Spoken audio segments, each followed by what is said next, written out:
بسم اللہ الرحمن الرحیم الحمد للہ رب العالمین والصلاة والسلام علی رسولہ الکریم وعلی آلہ واصحابہ ومن تبعہم بإحسان الی یوم الدین۔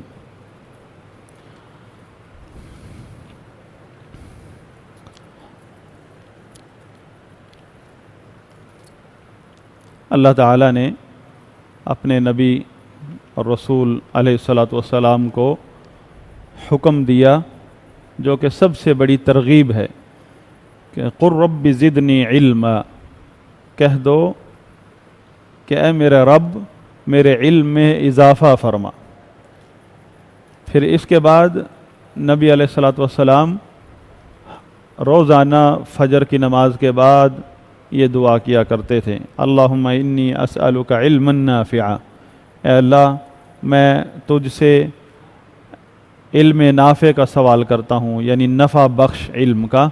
علم تو بندے کے پاس بہت آ جاتا ہے، لیکن علم نافع وہی ہے جو اس کے دنیا اور آخرت بنا دے، کیونکہ یہی وہ علم ہے جس کی وجہ سے بہت سارے لوگ جہنم میں سب سے پہلے جہنم کو بھڑکایا ہی انہی کو جائے گا، کیونکہ انہوں نے اس علم کو دنیا کمانے کے لیے حاصل کیا تھا، دنیا کے لیے، ریاکاری کے لیے، لوگوں کے دکھلاوے کے لیے۔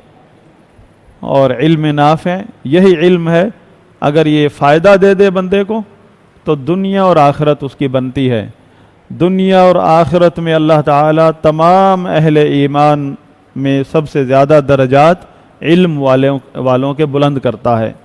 اللہ تعالیٰ نے فرمایا قل هل يستوي الذين يعلمون والذين لا يعلمون، کہہ دو کہ اے نبی صلی اللہ علیہ وسلم کہہ دو کہ کیا علم والے جو لوگ علم رکھتے ہیں اور وہ لوگ جو علم نہیں رکھتے کیا وہ برابر ہو سکتے ہیں؟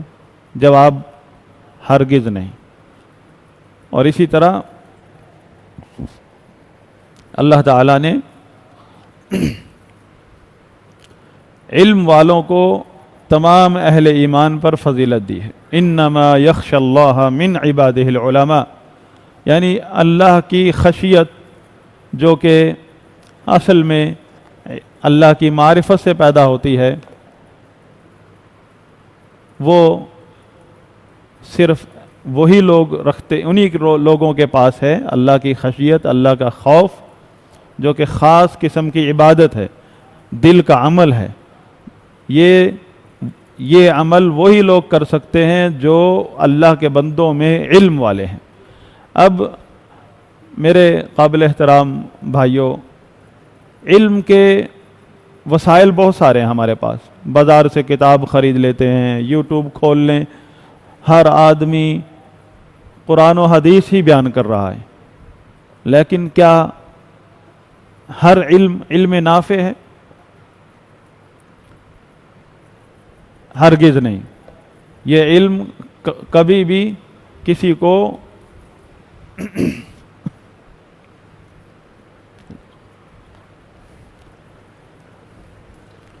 یہ علم لوگوں کو جب ہی فائدہ دے سکتا ہے جب یہ رسول اللہ صلی اللہ علیہ وسلم کے بتائے ہوئے اصولوں کے مطابق علم نافع کی تعریف میں آتا ہو۔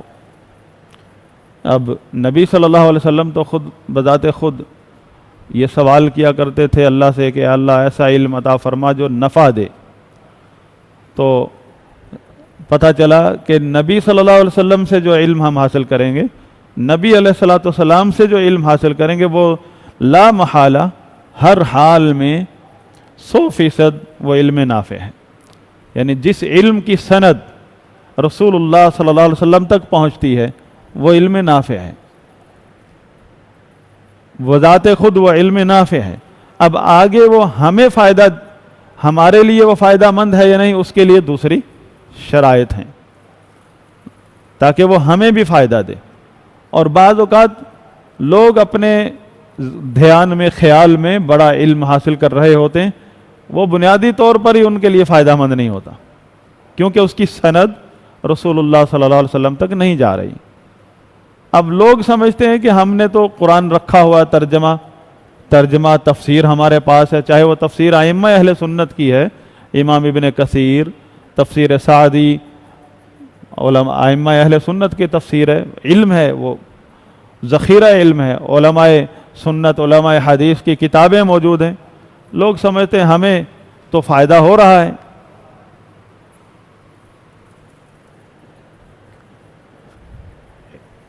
حالانکہ کتابوں کا آپ کے پاس پایا جانا، کہ وسائل کا موجود ہونا، یہ بھی اس بات کی گارنٹی نہیں ہے کہ آپ کو علم نافع نصیب ہو رہا ہے کہ نہیں، کیونکہ اس کے لیے کچھ ایسی شرائط ہیں جو آپ کے اندر پائی جانی چاہیے.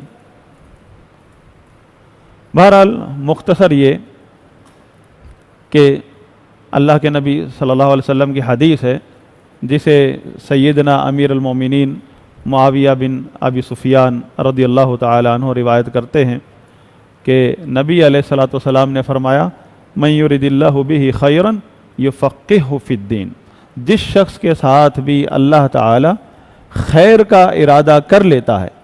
اب خیر لفظ جامع ہے، بہت جامع لفظ ہے، ہر قسم کی کامیابی اس کے اندر آ گئی، ہر قسم کی بھلائی، ہر قسم کا نفع، ہر قسم کا فائدہ اس کے اندر آ گیا. جس شخص کے ساتھ اللہ تعالیٰ خیر کا ارادہ کر لے تو وہ کہیں بھی ناکام نہیں ہوگا. لیکن اس کی نشانی کیا ہے؟ فرمایا یفقہہ فی الدین، اسے دین کے اندر تفقہ نصیب کرتا ہے، تفقہ نصیب کرتا ہے، اسے یعنی دین کی سمجھ عطا فرماتا ہے. اب یہ دیکھیں، دین کی سمجھ حاصل کرنا ایک الگ چیز ہے. دین کے بارے میں یعنی قرآن و حدیث کے چیپٹر، ان کا علم حاصل کرنا زندگی لگ جاتی ہے آدمی کی، پھر بھی کوئی نہیں کہہ سکتا کہ میں نے پورا دین کا علم حاصل کر لیا. لیکن دین کا تفقہ، دین کی سمجھ، یہ چند لمحوں میں حاصل کر جاتا آدمی. اس کی مثال یہ ہے کہ ابھی دیکھیں، جب رسول اللہ صلی اللہ علیہ وسلم نے اسلام کی دعوت کا آغاز فرمایا، ابھی قرآن کریم نازل ہو رہا تھا اور دین اسلام کے جو احکامات ابھی مکمل بھی نہیں ہوئے تھے. صحابہ کرام آتے تھے رسول اللہ صلی اللہ علیہ وسلم کے پاس اسلام سمجھنے کے لیے. کون سی ایسی وہ کتابیں تھیں جو رسول اللہ صلی اللہ علیہ وسلم جو آگے رکھ دیتے تھے اور لوگوں کو اسلام سمجھ آ جاتا تھا، اور باپ دادا کا دین ختم چھوڑ کے فوراً اعلان کر دیتے تھے اشہد ان لا الہ الا اللہ وان محمد رسول اللہ، اور دشمنی شروع ہو جاتی تھی. وہ کون سی کتابیں تھیں؟ کون سا ایسا لٹریچر تھا؟ یہ سمجھنے کی بات ہے کہ دین کی سمجھ یہ سب سے بڑی نعمت ہے. اللہ تعالیٰ، یہ اس بات کی علامت ہے کہ اللہ تعالیٰ نے اس بندے کے ساتھ بھلائی کا ارادہ کر لیا ہے. اب جب اللہ تعالیٰ نے اس بندے کے ساتھ بھلائی کا ارادہ کر لیا ہے تو اب اسے دنیا میں اور آخرت میں کوئی چیز بھی ناکام نہیں کر سکتی. اور اس کی بات میں بھی برکت ہوگی، اس کے کام میں بھی برکت ہوگی، اس کے ہر وقت میں، ہر گھڑی میں برکت آ جائے گی. اللہ کے فضل سے ہر چیز میں برکت آئے گی. تو وہ کیا چیز ہے کہ جس سے ہمیں دین کی سمجھ نصیب ہو. اس کا بنیادی اصول یہ ہے کہ جو علم کا جو چشمہ ہے جو اللہ تعالیٰ نے نازل فرمایا ہے، علم کا چشمہ، وہ رسول اللہ صلی اللہ علیہ وسلم ہے. بذات خود رسول اللہ صلی اللہ علیہ وسلم کی ذات، آپ کے سینے پر اللہ تعالیٰ نے نور وحی کو نازل فرمایا ہے. وہ علم وحی کو آپ علیہ الصلوۃ والسلام کے سینے پر نازل فرمایا. آپ کا سینہ اتنا وسیع ہے کہ سارے کا سارا علم جو اللہ تعالیٰ نے آسمان سے نازل فرمایا ہے وہ رسول اللہ صلی اللہ علیہ وسلم کے سینے میں محفوظ تھا. آپ علیہ الصلوۃ والسلام کے سینے نے اسے، اتنا وسیع سینہ ہے آپ صلی اللہ علیہ وسلم کا، اللہ تعالیٰ نے علم کے لیے اتنا وسیع بنایا ہے کہ سارا شریعت کا علم، اللہ کی معرفت، اللہ کی خشیت، اللہ کے بارے میں اور اس کے دین کے بارے میں آخرت کے بارے میں جو کچھ بھی علم اللہ نے نازل فرمایا ہے وہ سارے کا سارا اللہ کے نبی صلی اللہ علیہ وسلم کے علم میں سما گیا. لیکن نبی صلی اللہ علیہ وسلم کے بعد کوئی ایسی شخصیت نہیں ہے جو سارے علم کو اٹھا لے سینے میں. تو اس کے لیے اللہ تعالیٰ نے صحابہ کرام کی جماعت جو لاکھ سے اوپر ہے اس کو چنا ہے. اور صحابہ کرام وہ شخصیات ہیں جن کی برابری پوری امت میں کوئی نہیں کر سکتا. چاہے بڑے سے بڑے چوٹی کے علماء ہوں تابعین کے دور کے, ایک صحابی کا مقابلہ نہیں کر سکتے, ایک صحابی کے مقام کو نہیں پا سکتے. ان صحابہ کرام کو اسی لیے چنا ہے. ان کی جو فقاہت ہے صحابہ کرام کی, ان کا جو تقوی ہے, ان کا جو ایمان ہے, اللہ تعالیٰ نے خود بتا دیا ہے اس کی برابری کوئی نہیں کر سکتا. والسابقون الاولون من المہاجرین والانصار, یہ سبقت لے جا چکے ہیں, اول سب سے پہل کی ہے انہوں نے اللہ کی توفیق سے. ان کے برابر کوئی نہیں جا سکتا. اب دوسروں کے لیے کیا بچا ہے؟ پوری امت اسلامیہ قیامت تک کے لیے ان کے لیے صرف یہی بچا ہے کہ وہ ان کی اتباع کریں. والذین اتبعوہم بإحسان, سورہ توبہ 100 نمبر آیت, کہ اور وہ لوگ جو ان کی اتباع کریں گے, حسن اتباع بالاحسان, خالی نعرے اور اندھی عقیدت میں نہیں, حقیقت میں اتباع کریں گے. جس طرح کے اتباع کرنے کا حق ہے, جو مقصد ہے اتباع کا وہ ان کے سامنے ہونا چاہیے. رضی اللہ عنہم ورضوا عنہ, اللہ ان سب سے راضی ہو جائے گا اور یہ ان سب کو اللہ ایسے انعامات سے نوازے گا, یہ بھی خوش ہو جائیں گے. اب ہماری کامیابی ہم سے پہلوں کی بھی, صحابہ کے بعد والے سے لے کر قیامت تک آنے والے مسلمانوں کی کامیابی اسی میں ہے کہ ہم رسول اللہ صلی اللہ علیہ وسلم اور صحابہ کی اتباع کو اپنا مسلک بنا لیں. ان کی برابری کا سوچنے والا بھی گمراہ ہے. برابری تو کوئی کر ہی نہیں سکتا, یہ تو اللہ تعالیٰ نے بتا دیا ہے. جو سمجھتا ہے کہ صحابہ اور عام لوگ برابر ہیں, یہ صحابی ہونا کوئی بڑی فضیلت نہیں ہے, یہی بات اس کے گمراہ ہونے کی دلیل ہے. اب چاہے وہ آسمان میں ہوا میں مسلح پھینک کے بچھا کے کرامت دکھا دے, وہ اس امت کا گمراہ ترین شخص ہے. چاہے وہ آپ کو چلتے پانی پر نماز پڑھ کر دکھا دے, اس دھوکے میں نہ جائیں, وہ گمراہ ترین ہے. کیونکہ صحابہ کا اللہ تعالیٰ نے الگ ہی معیار رکھا ہے. یہ تو قرآن پڑھے, جس نے قرآن سمجھا ہے وہ صحابہ کا مقام سمجھتا ہے, اور جس نے ویسے ہی, کیونکہ جتنے بھی گمراہ لوگ ہیں, میں نے عرض کیا کہ ہم جب یوٹیوب کھولتے ہیں, کتابوں کی مارکیٹ میں جاتے ہیں, ہر جگہ قرآن فہمی قرآن فہمی قرآن فہمی کے لیبل لگے ہوئے ہیں. جبکہ قرآن فہمی, اگر قرآن فہمی میں, قرآن کے سمجھنے میں جو شخص واقعی میں سچا ہے تو وہ صحابہ کرام کا متبع بنے گا. صحابہ کرام کے بارے میں سوچ بھی نہیں سکتا کہ کسی قسم کی گستاخی. اور علم نافع جو رسول اللہ صلی اللہ علیہ وسلم کے سینے پہ اللہ تعالیٰ نے نازل فرمایا, اس کے راوی صحابہ کرام ہیں. اس علم کو آگے منتقل کرنے والے صحابہ کرام ہیں. جب اس علم کے راوی ہی گمراہ ہو گئے ایک شخص کے نزدیک, تو اس کے علم میں کہاں سے نفع آئے گا, اس کے علم میں کہاں سے برکت آئے گی؟ اس کے پاس کون سا علم ہے پھر؟ اس کے پاس سوائے گمراہی کے کوئی چیز نہیں ہے. کیونکہ اس علم کی سند جو رسول اللہ صلی اللہ علیہ وسلم تک جاتی ہے, اس میں پہلا راوی وہ ہے صحابی رسول ہے. اور اللہ کے نبی صلی اللہ علیہ وسلم کا فرمان ہے انما العلم بالتعلم, کہ علم جو ہے صرف اور صرف علم کا ایک ہی راستہ ہے, وہ تعلم ہے. ڈائریکٹ کتابوں سے یا ڈائریکٹ تنہائی میں بیٹھ کر اپنے آپ سے علم نہیں آتا. اللہ کے رسول صلی اللہ علیہ وسلم پر وحی کے ذریعے اللہ تعالیٰ نے نازل فرمایا, ایک سند ہے, سلسلہ ہے. اور رسول اللہ صلی اللہ علیہ وسلم سے صحابہ کرام نے علم کو سیکھا ہے اور صحابہ سے تابعین نے سیکھا ہے اور پوری سند کو محفوظ کیا ہے سند کے ساتھ، اور آگے اس طرح سلسلہ چلتا آیا، تبع تابعین، ائمہ، محدثین، یہ اہل سنت کی سند ہے، یہ علم نافع کی سند ہے۔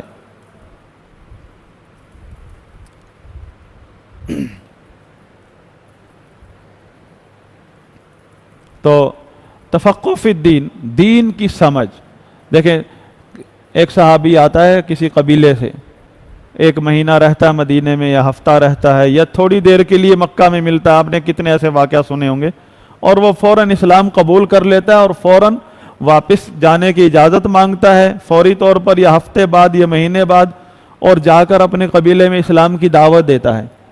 یا اس دور میں لشکر جاتے تھے، بڑی بڑی سلطنتوں کو اسلام کی دعوت دی نبی صلی اللہ علیہ وسلم نے، جبکہ اسلام تو احکامات تو ابھی مکمل نہیں ہوئے تھے، قرآن کریم تو ابھی مکمل نازل نہیں ہوا تھا، تو اسلام کا فہم کیسے آیا؟ وہ کون سی تعلیم تھی؟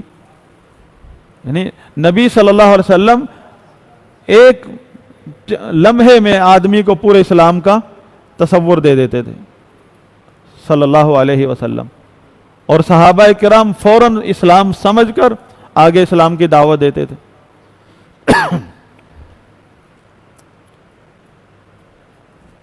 اللہ کے نبی صلی اللہ علیہ وسلم لشکر بھی بھیجتے تھے، قبائل لوگوں کو دعوت بھی دیتے تھے اسلام کی۔ کیسے لوگ اسلام میں داخل ہوتے تھے؟ کسی نے تو نہیں کہا کوئی کتابیں قرآن دے دیں، کیونکہ نبی علیہ الصلوۃ والسلام سے ڈائریکٹ جو بات سنی صحابہ کرام نے، اس تلقی نے، اس تعلم سے جو اسلام کا فہم نصیب ہوتا ہے، وہی تفقہ فی الدین ہے۔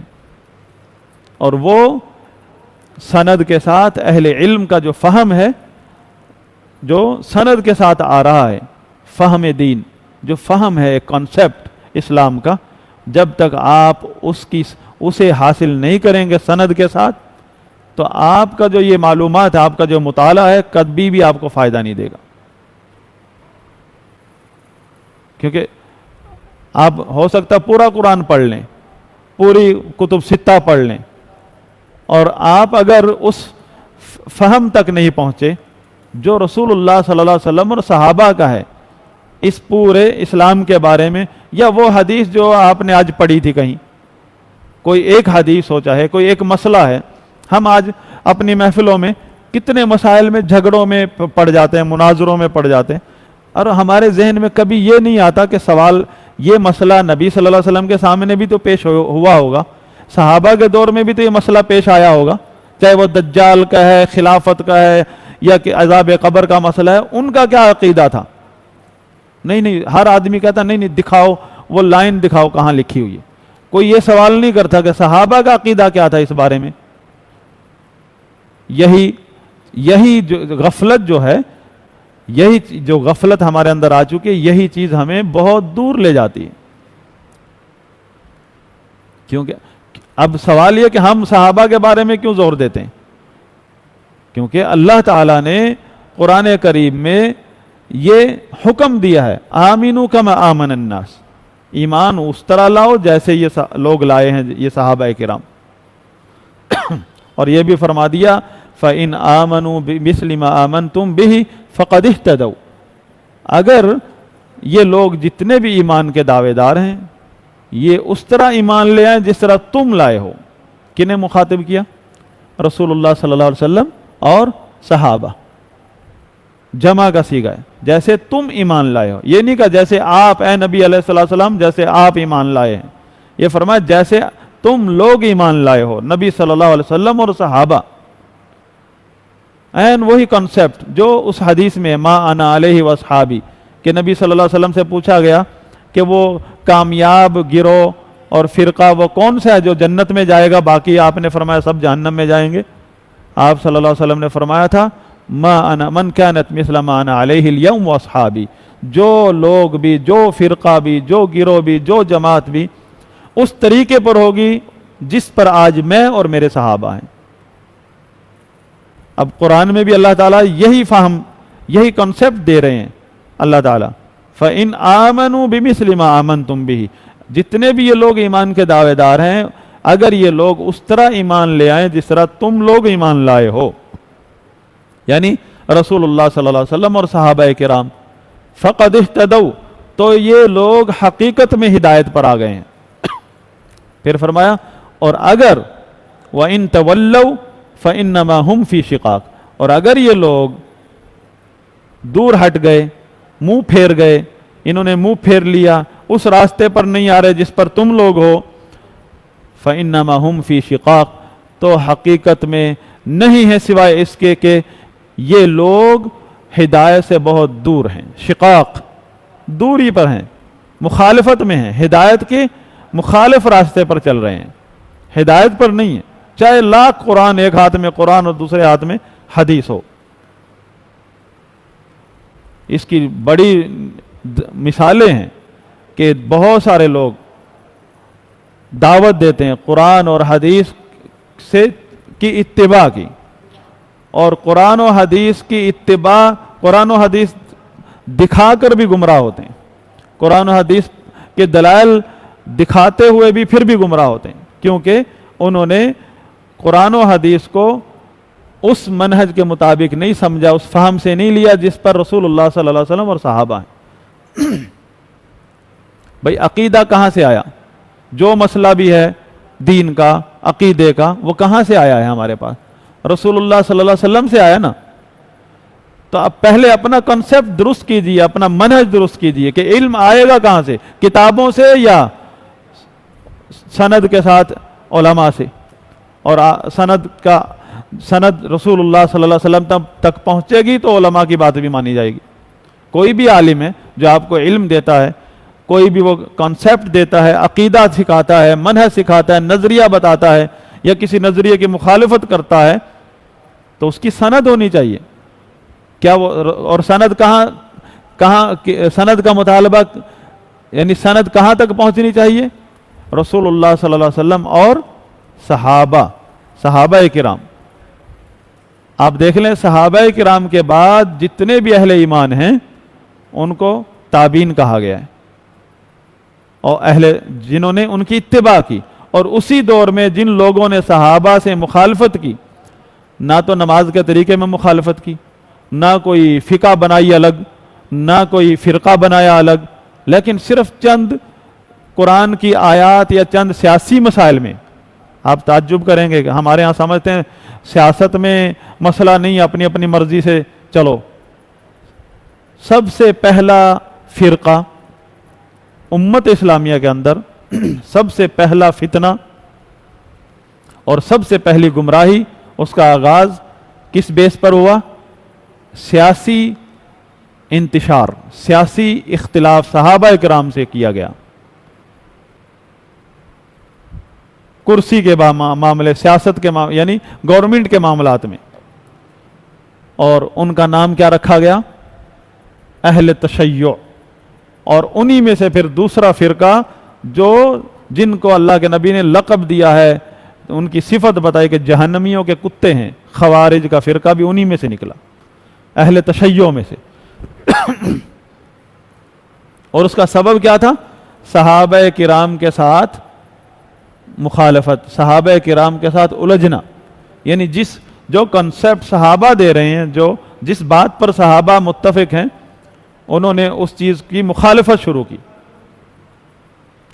اسی لیے ہم عرض کرتے ہیں علم چاہے تھوڑا کیوں نہ ہو، لیکن راستہ اپنا سیدھا کر لو، یہی سب سے بڑا علم ہے کہ آپ راستہ سیدھا کرو۔ راستہ سیدھا کون سا ہے؟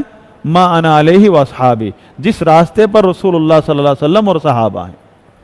پھر آپ ایک حدیث بھی سنیں گے، وہ بھی آپ کے لیے علم نافع بن جائے گا۔ ایک مسئلہ یاد کریں گے، سنیں گے کسی تقریر میں، خطبے میں، کسی درس میں، وہ آپ کے لیے علم نافع بن جائے گا۔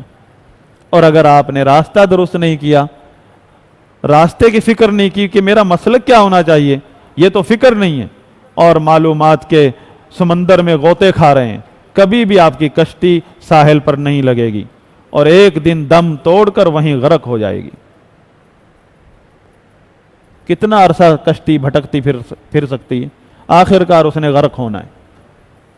صرف وہی کشتی بچے گی جو ساحل تک پہنچ گئی، اور وہ ایک ہی کشتی ہے۔ جو ہم ما انا علیہ واصحابی، یعنی رسول اللہ صلی اللہ علیہ وسلم اور صحابہ کا راستہ، اور یہ اسی راستے پر آپ کو علم نافع نصیب ہوگا. ورنہ اس سے نہ گھبرائیے کہ علم تھوڑا ہے، میرے پاس علم زیادہ نہیں ہے، میں عالم نہیں. کتنے بڑے بڑے علماء سے وہ لوگ افضل ہیں جنہیں منہج صحیح عقیدے کا پتہ ہے، توحید کا پتہ ہے، سنت کا پتہ ہے، اس راستے کا پتہ ہے جس پر رسول اللہ صلی اللہ علیہ وسلم اور صحابہ ہیں. اگرچہ ان پڑھ ہیں، انگوٹھا چھاپ ہیں، بڑے بڑے حضرات مفتیان کرام اور مولانا علماء کرام سے افضل ہیں، کیونکہ وہ بھٹک چکے ہیں، راستہ انہیں نہیں پتہ. اگرچہ اہل سنت کے نام کے سائن بورڈ لگا لیے لوگوں نے، یہ لیبل تو کام نہیں آئیں گے جب تک ہم اس راستے پر نہیں چلیں گے. تو بات یہ تھی کہ دین کی سمجھ یہ جس بندے کو بھی اللہ تعالیٰ عطا کر دے، یہ اس بات کی علامت ہے کہ اللہ تعالیٰ اس بندے کے ساتھ بھلائی کا ارادہ کر چکا ہے، اور جو اللہ تعالیٰ ارادہ کر لے جس چیز کا وہ ہو کر رہتی ہے. اللہ تعالیٰ کے دو قسم کے ارادے ہیں، ارادہ کونیہ، ارادہ شرعیہ. یہ پوائنٹ دیکھیں، آپ کاپی قلم لائیں نا تو اس طرح کی چیزیں نوٹ کر لیا کریں، کیونکہ بعض اوقات سرسری گزرنا پڑتا ہے، آپ بعد میں پوچھ سکتے ہیں. اللہ تعالیٰ کے دو قسم کے ارادے ہیں، ایک ارادہ شرعیہ، ارادہ کونیہ. یہ کسی اور وقت میں آپ مجھ سے پوچھیں، پہلے کلاسز میں اس کی تفصیل ہو چکی ہے. یہ ایسی چابیاں ہیں، ایسے پوائنٹس ہیں، اگر آپ مزید اس میں جب سوال کریں گے، علم حاصل کریں گے، آپ کو ایسی روحانی طاقت، ایمانی طاقت ملے گی اور علمی طاقت ملے گی کہ آپ کو اپنی زندگی سے لطف آئے گا، جو مسلمان والی زندگی. اور یہ وہ چیزیں ہیں جو ہم جیسے طالب علم 10 سال تک بھی لگے رہے، ہمیں آخری سالوں میں ملی، اور ہم شروع میں لوگوں کو پڑھاتے ہیں، ہمیں یہ 20 سال لگا کر ملی، ہم شروع سے آغاز ہی یہیں سے کرتے ہیں.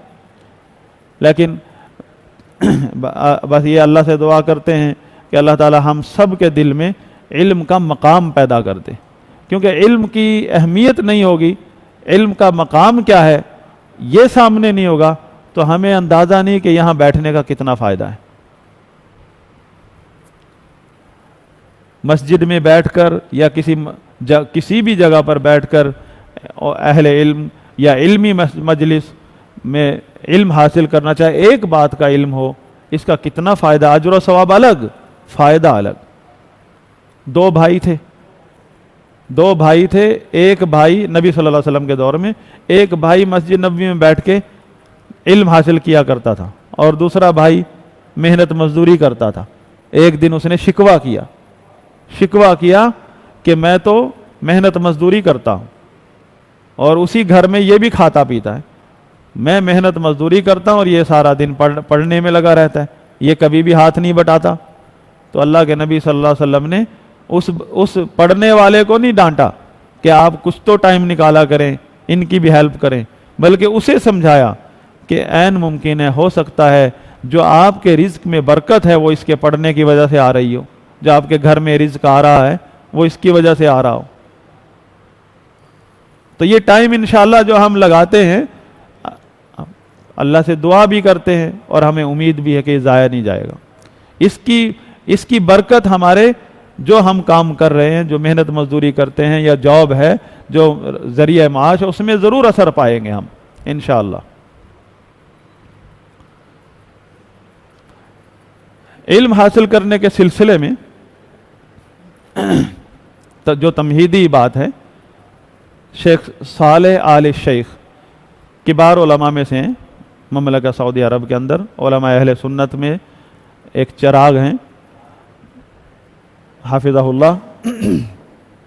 ان سے یہ سوال کیا گیا کہ تفقہ فی الدین، دین کی فقہ، دین کی سمجھ حاصل کرنے کے ذرائع کیا ہیں، اسباب کیا ہیں، کہ کون سے ایسے اسباب ہیں جن کو اگر ہم اختیار کریں تو ہمیں تفقہ فی الدین نصیب ہوگا اور ہم اللہ تعالیٰ کے ان بندوں میں شمار ہو جائیں جن پر اللہ کا بھلائی کا ارادہ ہے.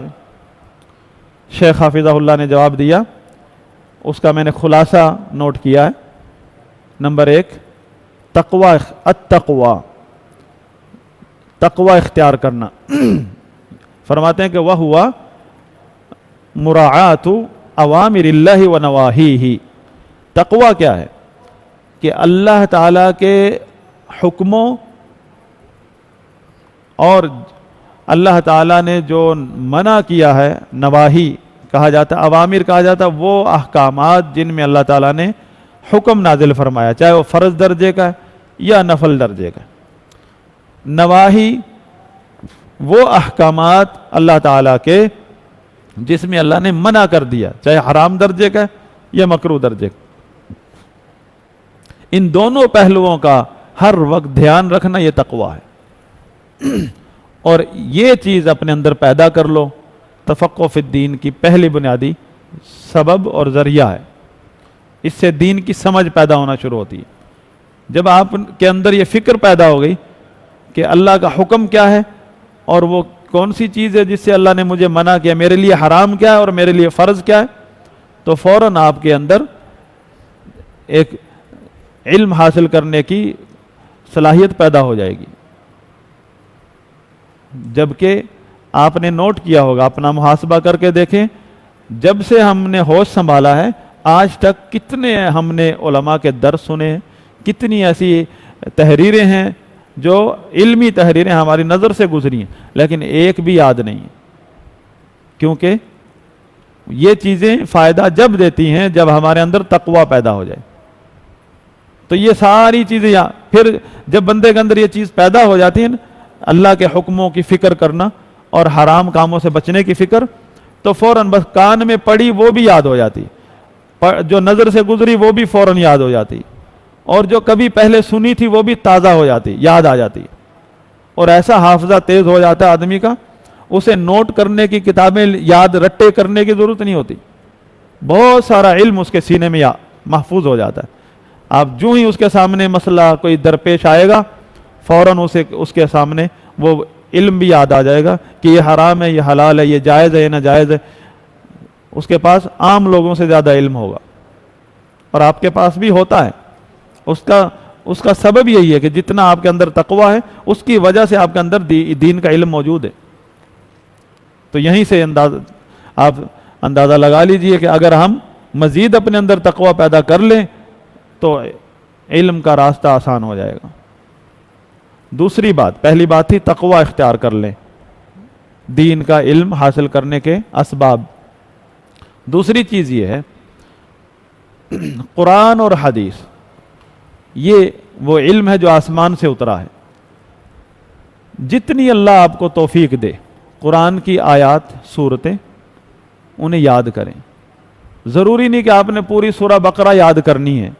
سورہ بقرہ میں سے جو آیتیں آپ کے سامنے آئی کسی مسئلے کی وجہ سے، جو آپ کو پہلے سمجھ آ گئی، تو ان کو یاد کر لیں، نوٹ رکھیں کہ مجھے سورہ بقرہ کی فلاں سپارے میں فلاں نمبر آیت یاد ہے، اور اسے دہرائیں. وہ علم ہے ایک. لیکن ہمارے ذہن میں کیا ہوتا ہے، میں تو حافظ نہیں ہوں، اور جو آیتیں کثرت سے مطالعے کی وجہ سے یاد ہو جاتی ہیں انہیں ہم اپنے علم میں شمار نہیں کرتے. حالانکہ بہت بڑی نعمت ہے کہ ہمیں اللہ تعالیٰ نے کوئی ایک آیت یاد کروا دی. ہم نے ایک آیت یاد کر لی، بہت بڑی نعمت ہے. ضروری نہیں کہ آپ نے پوری ترتیب سے سپارہ ہی یاد کرنا تھا. اگر یاد کر لے تو بہت بڑی نعمت ہے. لیکن جو آیت آپ کو یاد ہو گئی ہے یا جو آیت آپ کو سمجھ آ گئی ہے، اسے یاد کرنے میں حرج نہیں، بلکہ وہ آپ کا فائدہ ہے. اسے نوٹ کر لیں، اپنے علم میں اضافہ کر لیں، یاد کریں، اس کو دہرائیں، پھر اس کے بعد اس کی تفسیر پڑھیں اور لوگوں سے، اہل علم سے سیکھیں. مزید جو سوال آپ کے اندر پیدا ہو اس سوال کریں. سوال علم کا دروازہ ہے. وہ سوال آپ کو فائدہ دے گا جو آپ علم حاصل کرتے وقت پیدا ہوتا ہے مزید سمجھنے کے لیے. جو مناظرے کے لیے سوال پیدا ہوتا ہے وہ کبھی بھی آپ کو فائدہ نہیں دے گا، اور اس سے بچیں. لہذا قرآن اور حدیث اور احادیث بھی بہت ساری آپ کے سامنے آتی ہیں. آپ کے دل کو لگتی ہے، ایک حدیث آپ نے پڑھ لی، سن لی تو یاد کر لیں. اور یا موقع ملتا ہے، جس طرح ہم ابھی 40 حدیثوں کی کتاب شروع کر رہے ہیں، موقع مل گیا آپ کو، ہفتے میں ایک دن ہے، جو ایک حدیث ہم پڑھیں، 2 پڑھیں، وہ یاد کر لیں. جو رسول اللہ صلی اللہ علیہ وسلم کے الفاظ ہیں وہ یاد کر لیں. مقصد یہ کہ یہ جواب چل رہا ہے اس سوال کا کہ ہم تفقہ فی الدین کے وہ اسباب، وہ ذرائع ہمیں بتائے جائے جس کی وجہ سے ہم آسانی سے علم حاصل کر سکیں. تو اس میں دوسرا ذریعہ یہ ہے کہ اپنی استطاعت کے مطابق قرآن اور حدیث یاد کریں، اس کی عبارتیں یاد کریں، الفاظ یاد کریں. وجہ کیا ہے؟ جس قدر آپ کے سینے میں اللہ تعالیٰ کا فرمان اور رسول اللہ صلی اللہ علیہ وسلم کا فرمان اور عربی کے الفاظ یاد کریں اور اس کا فہم جو ہے اپنے دماغ میں رکھیں. اردو کے الفاظ کو حدیث نہ سمجھیں، وہ فہم جو آپ نے علماء سے حاصل کیا ہے وہ آپ کا علم ہے، اور عربی کے الفاظ وہ حدیث ہیں. جو عربی کے الفاظ ہیں وہ حدیث ہے اور وہ قرآن ہے. جو آپ ترجمے کے رٹے لگاتے ہیں یہ کوئی علم نہیں ہے، یہ تو ایک ذریعہ ہے سمجھنے کا، اس کو رٹے لگانے سے کوئی فائدہ نہیں. آپ عربی کی عبارت یاد کریں اور ترجمہ چاہے دیکھ لیں وہ کسی اہل سنت عالم کا، جیسے اردو میں ترجمہ جو مستند ترجمہ ہے، سب سے بہترین ترجمہ اور مستند وہ ہے محمد جوناگڑھی رحمہ اللہ کا، اس کو سامنے رکھیں. پھر مزید اس کا فہم جو ہے وہ جو دماغ میں آپ نے سینے میں بٹھانا ہے وہ آپ کا علم ہے. اور وہ الفاظ عربی کے جو قرآن کے ہیں، حدیث کے، وہ یاد کریں. وہ جس قدر آپ کے سینے میں قرآن اور حدیث کے عربی الفاظ ہوں گے اسی قدر آپ کا جو فہم ہے، جو دماغ میں، دل دماغ میں ہے، جو ایک فقاہت ہے، اس میں وسعت آئے گی. وہ علم ہے، وہ علم نافع ہے. وہ عبارتوں کے رٹے یہ علم نافع نہیں ہے. وہ فہم جو آپ سینے، جو ایک اللہ کے کلام سے، نبی کے کلام علیہ الصلوۃ والسلام کے کلام کا جو فہم آپ سینے میں بٹھاتے ہیں، پھر اس فہم کو پاکیزہ رکھنے کے لیے آپ جو ہے وہ فلٹر لگانا پڑے گا کہ کبھی بھی ایسی کہ کسی اہل بدعت کی کتاب کو ہاتھ نہیں لگائیں گے، ورنہ آپ کے علم میں جو ہے نا شفافیت ختم ہو جائے گی، آپ کو وہ علم نافع نہیں رہے گا. تو یہ دوسری چیز تھی کہ عبارتوں کو یاد کریں. تیسری چیز یہ ہے کہ علم، جو میں نے شروع میں بھی یہیں سے آغاز کیا تھا، کہ علم جو ہے تفقہ فی الدین جب ہی پیدا ہو سکتا ہے جب آپ سلف صالحین کے طریقے پر علم حاصل کریں گے. علم حاصل کرنے کا ایک طریقہ جو سلف صالحین نے، صحابہ، تابعین، تبع تابعین، جو ہمارے ائمہ اہل سنت گزرے ہیں، فقہاء کرام، جس طریقے سے انہوں نے علم حاصل کیا ہے اس طریقے کو سامنے رکھیں. قطعاً اہل بدعت کے طریقے جو ہمارے ہاں پھیلے ہوئے ہیں، درس قرآن، فہم قرآن، یہ انہوں نے شارٹ کٹ جو نکالے ہوئے ہیں، یہ سلف صالحین کا طریقہ نہیں ہے. چند پوائنٹس اٹھائے گمراہ کرنے کے لیے اور قرآن آگے رکھ لیا اور آپ کو برین واش کر کے چلو جی آپ سمجھتے بہت کچھ آ گیا ہمیں. برین واشنگ جو ہے یہ علم نہیں ہے، علم کا راستہ نہیں ہے. تفقہ فی الدین، تعلم، سیکھنا ایک ایک لفظ کو، اور پھر یہ چیز سامنے رکھنا کہ نبی صلی اللہ علیہ وسلم صحابہ کیا سمجھتے تھے اس مسئلے میں، اس تک پہنچنا کہ ان کی سوچ کیا تھی. کیونکہ آپ نے پہلے سے یہ ذہن میں بٹھا لیا کہ میں نے جو بھی دین کا علم حاصل کرنا ہے اس میں ہمیشہ معیار میرے لیے رسول اللہ صلی اللہ علیہ وسلم اور صحابہ کرام. اللہ تعالیٰ نے اکیلا، نبی صلی اللہ علیہ وسلم نے اکیلا قرآن حدیث نہیں کہا، بلکہ قرآن میں اس بات کی تعلیم ہے، قرآن و حدیث اور صحابہ کرام ساتھ ہیں.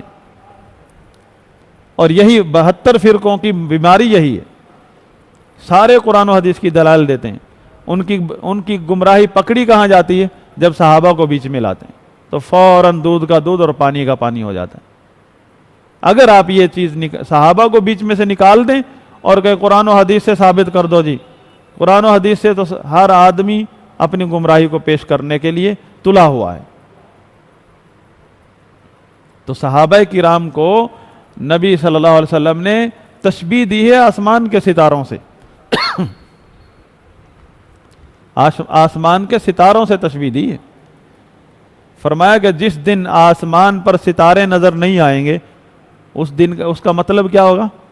کہ اس دن آسمان پر قیامت آ گئی ہے، جس دن صحابہ دنیا سے ختم ہو جائیں گے، میری امت پہ فتنوں کے پہاڑ ٹوٹ پڑیں گے، اور جس مسلک میں جس کلاس میں یا مسلک میں صحابہ کو سائڈ پر کر دیا جائے، اس مسلک میں گمراہی کے علاوہ کچھ بھی نہیں ہے، چاہے وہ صرف قرآن کے لفظ با لفظ دلیل دے رہے ہیں۔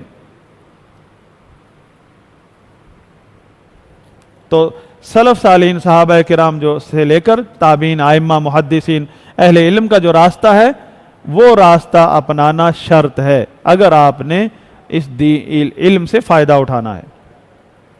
اور اس میں بنیادی چیز کیا ہے؟ سلف صالحین کے منہج میں بنیادی چیز کیا ہے؟ بنیادی پوائنٹ، یہ جو تیسرا نمبر تھا کہ سلف صالحین کا راستہ اپنائیں، اس میں کس چیز کو ہم نے مد نظر رکھنا ہے؟ سلف صالحین کے راستے میں سے کیا طریقہ تھا کہ عدم استعجال مطلب جلد بازی سے پرہیز کرنا۔ ہمارے اندر یہ جو جلد بازی آتی ہے نا کہ لو جی کتاب ختم نہیں ہوئی، لو جی ہم ابھی تک کہاں پہنچے، ہمیں تو ابھی تک یعنی ہم چاہتے ہیں کہ ایک لمٹ کے بعد ہم عالم بن جائیں، ایک مدت کے بعد، ایک پیریڈ کے بعد، بس اب خود اپنے ذہن میں ایک پیریڈ جو ہے نا ٹائم فکس کر لیتے ہیں اور کہتے ہیں اس میں ہمیں عالم بننا ہے، اور اس کے بعد جو ہے کیا چوتھے آسمان کا طیارہ تیار کھڑا ہے کہ آپ نے اس میں چڑھنا ہے۔ جب تک زندہ ہیں علم حاصل کریں اور علم اس سے فائدہ اٹھائیں، جب تک زندہ، علم کی یہی طبیعت ہے، جب تک آپ زندہ ہیں پتہ نہیں کیا کیا دیکھیں گے۔ دیکھیں، علم حاصل کرتے رہیں، اور علم حاصل کرنے میں جو موقع ملے اس کو ہاتھ سے نہ جانے دیں۔ آج علم حاصل کر لیں، کل پتہ نہیں آپ کو کہاں یہ علم فائدہ دے، کہاں یہ کام آئے۔ یہ علم ایک دم نہیں آتا، وقت کے ساتھ ساتھ آتا ہے۔ علم کی یہ باتیں، یہ دین کا فہم، یہ آپ کو پتہ نہیں زندگی کے کس حصے میں کام آئے، اور اگر علم حاصل نہ کیا آپ کو اندازہ بھی نہیں ہوگا کہ دنیا میں اس بیماری کی، اس پریشانی کا علاج بھی موجود ہے کہ نہیں، جو آپ اپنے زندگی میں کبھی دیکھیں گے۔ اللہ نہ کرے، اللہ نہ کسی کو آزمائش میں ڈالے۔ تو عدم استعجال، جلد بازی سے پرہیز کرنا، یہ شرط ہے۔ جلد بازی، دیکھیں آپ نے اس میں سنا ہوگا احمد بن حنبل رحمۃ اللہ علیہ، سفید سر ہو گیا، سفید داڑھی ہوگی، بوڑھے ہو گئے، اور علم کے پہاڑ تھے۔ اس دور کے مطابق اپنی سواری پکڑی ہوئی ہے، بغداد شہر میں رہتے تھے، سواری گدھا ہے، کھچر ہے، اونٹ ہے، سواری لے کر، اور ایک بہت بڑا بورا بستہ ہوتا تھا، اس میں بڑے بڑے تختے جس پہ حدیثیں لکھی جاتی تھیں، کیونکہ مارکیٹ میں کتابیں تو ملتی نہیں تھیں، یہ تو اسی صدی میں چھپی ہیں کتابیں۔ اس سے پہلے علم کے پہاڑ علماء گزرے ہیں، اور ان کے طالب علم ان کا مقابلہ آج کے علماء نہیں کر سکتے، لیکن مارکیٹ میں کتابیں نہیں ہوتی تھیں، کتابیں علماء کے پاس ہوتی تھیں۔ جو علم حاصل کرتا تھا وہ علماء کے درس میں بیٹھتا تھا اور وہاں سے لکھتا تھا، پھر اپنی سند کے ساتھ اسے اجازت کے ساتھ روایت کرتا تھا آگے۔ علم سینہ بسینہ آتا تھا، جو کہ نبی صلی اللہ علیہ وسلم نے بتایا ہے، انما العلم بالتعلم۔ تو احمد بن حنبل رحمۃ اللہ علیہ، جیسے ہمارے ایک محاوراتن کہتے ہیں قبر میں پاؤں لٹک چکے ہیں، اس عمر کے اس مرحلے میں تھے، بغداد سے نکل رہے ہیں، بورا بستر اٹھا کر۔ لوگوں نے پوچھا کہاں جا رہے ہیں، کب تک آپ یہ کتابیں اٹھائے رکھیں گے، قلم دوات اٹھا کر رکھیں گے؟ فرمایا مع المحبرہ الی المقبرہ۔ محبرہ کہتے ہیں اس بستے کو، اس تھیلے کو جس میں قلم دوات، تختیاں، جو اس دور میں کاپیاں تو ہوتی نہیں تھے، ورقہ اچھا، بڑے بڑے چمڑے کے ورق، لکڑی کے تختے جس پر وہ لکھ کر لائیں گے حدیث۔ فرمایا اس بستے کے ساتھ میں قبر میں جاؤں گا۔ یہ ہے سلف صالحین کا، اہل علم کا عزم، کہ قبر کے آخری رات، آخری جو دنیا کا آخری دن ہے، اس دن تک۔ امام طبری غالباً رحمہ اللہ، ان کے بارے میں آتا ہے کہ وہ بستر پہ تھے، اور ان کے جو جاننے والے علماء تھے وہاں موجود تھے، اور سب کو ان کی موت کے آثار نظر آ رہے تھے۔ اتنے میں ایک عالم ان کے جاننے والا وہاں پہنچا جو وراثت کے مسائل خوب جانتا تھا۔ امام رحمہ اللہ کے پاس، جو ابھی تھوڑی دیر بعد فوت ہونے والے ہیں، ان کے پاس ایک کاغذ تھا اور قلم تھی، ساتھ رکھی ہوتی تھی۔ فوراً ان سے ایک مسئلہ پوچھنے لگے وراثت کا۔ جب انہوں نے بتانا شروع کیا تو لکھنا شروع کر دیا۔ تو دوسرے علماء جو کھڑے تھے تعجب کیا کہ یا فلان، یہ آپ لکھ لیں گے، لکھ بھی لیں تو اس کا فائدہ کیا ہوگا؟ آپ اس آخری گھڑی میں لکھ رہے ہیں اور پوچھ رہے ہیں مسئلہ، وقت اس میں لگا رہے ہیں۔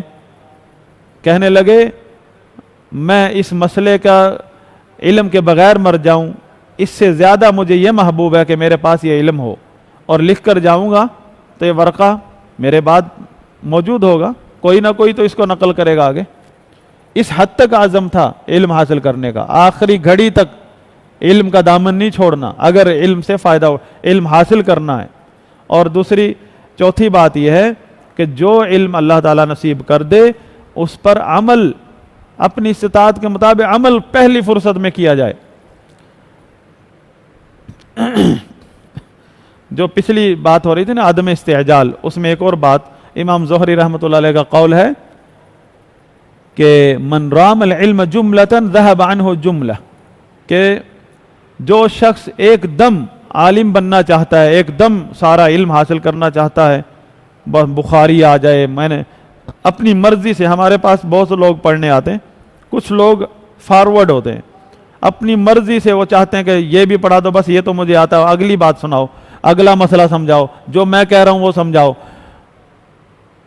امام زہری رحمہ اللہ فرماتے ہیں ایسے لوگوں کو ذرا بھی علم نصیب نہیں ہوتا ہے، ایک ذرہ بھی نصیب نہیں ہوتا ہے، جو پورے علم کو سمیٹنے کے چکر میں پڑے ہوئے ہیں۔ انما یطلب العلم علی مر الایام واللیالی، دن رات گزرتے جائیں گے، وقت کے گزرنے کے ساتھ ساتھ علم آتا ہے۔ ایک دم ایک رات میں، 6 مہینے میں، 10 سال میں، 20 سال میں جو آپ اس میں علم نہیں آتا، 10 سال میں بھی علم نہیں آتا ہے، 20 سال میں بھی نہیں، بس وقت گزرتا جائے گا، آپ لگے رہیں تو اس کے ساتھ ساتھ جو اللہ نے آپ کے مقدر میں لکھا وہ آئے گا آپ کو علم۔ بس اس کے لیے جو اسباب ہیں وہ اپنے اندر پیدا کر لیں، تقوی ہے، حفظ کرنا، چیزوں کو یاد کرنا، یہ پیدا کر لیں۔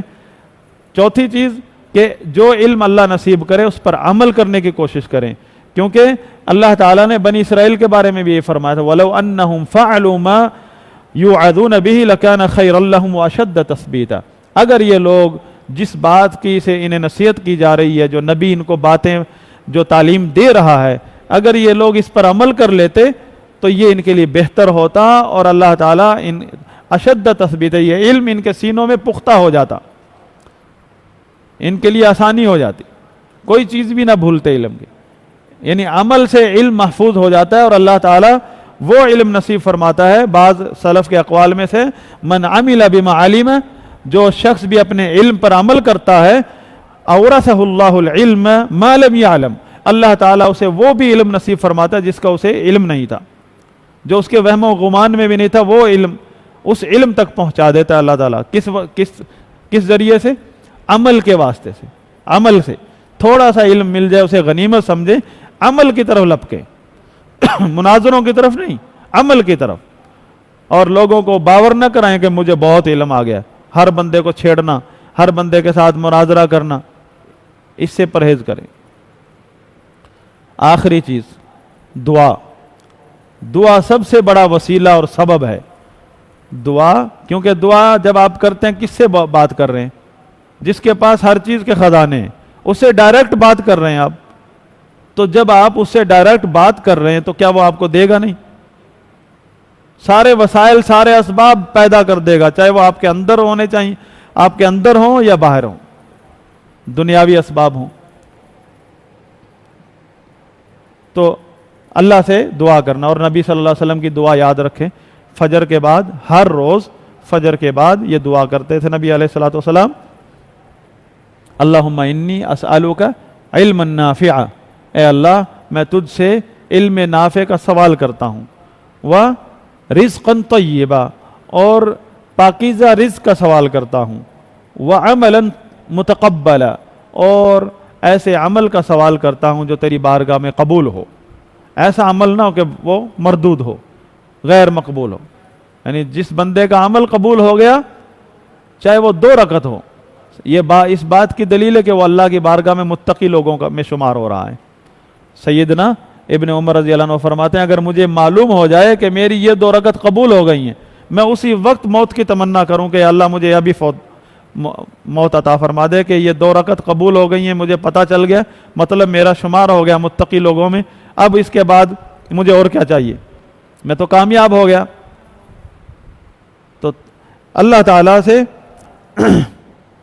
یہ دعا کرتے تھے نبی صلی اللہ علیہ وسلم، تیسری دعا کہ اللہ مجھے ایسا عمل نصیب فرما جو تیری بارگاہ میں قبول ہو۔ تو قبول انہی لوگوں کا عمل ہوتا ہے جو اللہ کی بارگاہ میں متقی شمار ہوتے ہیں، اور ہم میں سے کوئی بھی اس چیز کا دعویٰ نہیں کر سکتا کہ ہم متقی ہیں۔ جب صحابی رسول یہ خواہش کر رہے ہیں کہ کاش میں بھی متقی میں شمار ہو جاؤں، تو یہ اللہ کے فضل سے ہمارے یہ پہلی کلاس تھی، اس میں صرف ایک تمہید تھی۔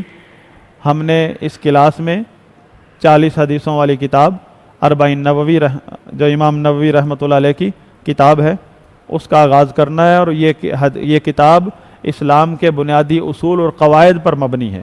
ایسی احادیث ہیں اگر آپ اس کا علم حاصل کر لیں، آپ کے اندر اللہ تعالیٰ اسلام کا وہ تفقہ پیدا کر دے گا جو بڑے بڑے علم والوں میں نہیں ہے، جو اہل بدعت میں۔ تو اگلی کلاس میں انشاءاللہ اس کتاب کا تعارف اور اس کتاب کی اہمیت، اور اگر اللہ نے توفیق دی تو پہلی حدیث سے آغاز کریں گے۔ تو آغاز ہماری اس کلاس کا ہو چکا ہے۔ سبحانک اللہم و بحمدک، اشہد ان لا الہ الا انت، استغفرک و اتوب الیک۔